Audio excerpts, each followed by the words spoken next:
So Pakistan is being a victim of violent extremism, and women are more vulnerable than men.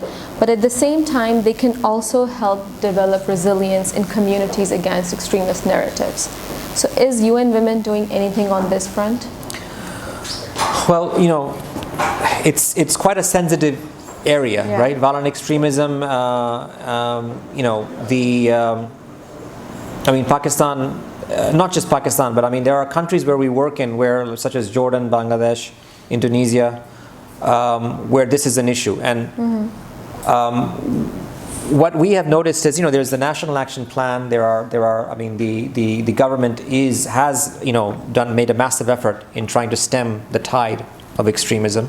Has been to some extent quite successful. But again, here I come back to an interesting story where one of my colleagues had come back from, and I'm forgetting the exact name of the village in KP, but there was a old lady who was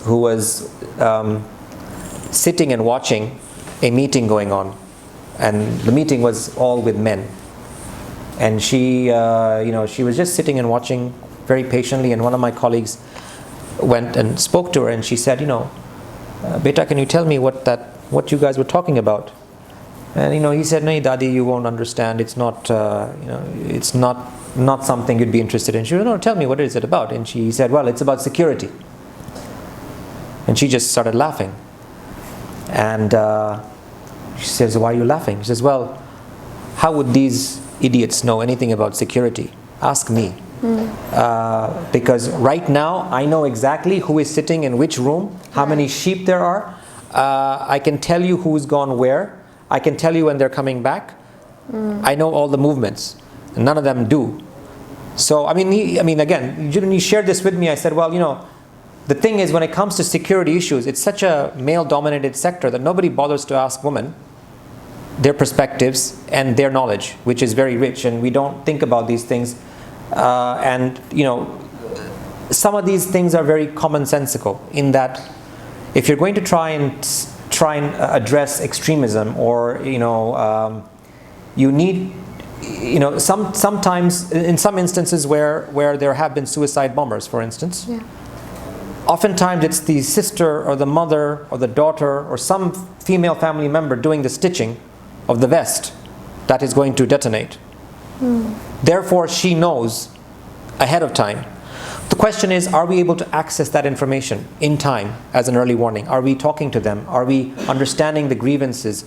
So the whole element of gender has really not been integrated into this narrative of violent extremism. Yes, women are both a victim, but they're also instrumentalized. We've also seen in places like in the urban centers in Karachi, where women are actually being told actively to raise funds through selling their jewelry and whatnot to fund some of this activity. So I think the only thing that we're trying to do now is we don't have a clear understanding as to the role of women, both positive and negative. And we're trying to gather that information as best we can so that hopefully then we can engage with law enforcement and say, well, end of the day, if you want to make a dent, as other countries have done, you're going to need to have a stronger gender focus. But also, if you look at the women in the police services, because oftentimes the police are the front lines to stop some of these things from happening. There's only 2% of women, maybe less, 2% women in the police force.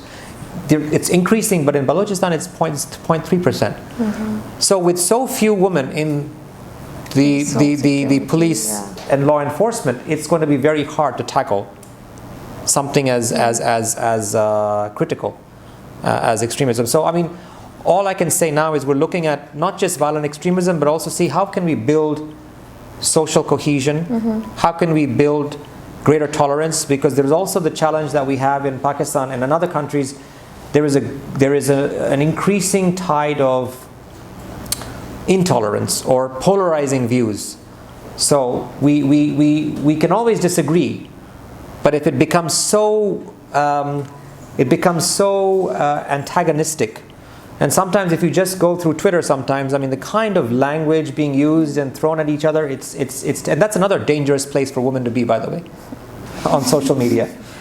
And I mean, I don't get anywhere near that kind of fan mail or hate mail or whatever, but it's really quite distressing when I do. Sometimes, I mean, I'm seeing threads and they are really terrible things, threats. Just because you have a different view, you are threatened. You are threatened with rape. You're threatened with worse things. I mean, I know I'm going into another area, but still around extremism. That's a form of extremism. Yeah, it is. Yeah. So and it manifests itself online. So if you can't be safe in public, you should at least be safe online. But even that's not possible. Yeah. So that's a very dangerous place to be for women. If you're being attacked online and offline, we have some serious work to do.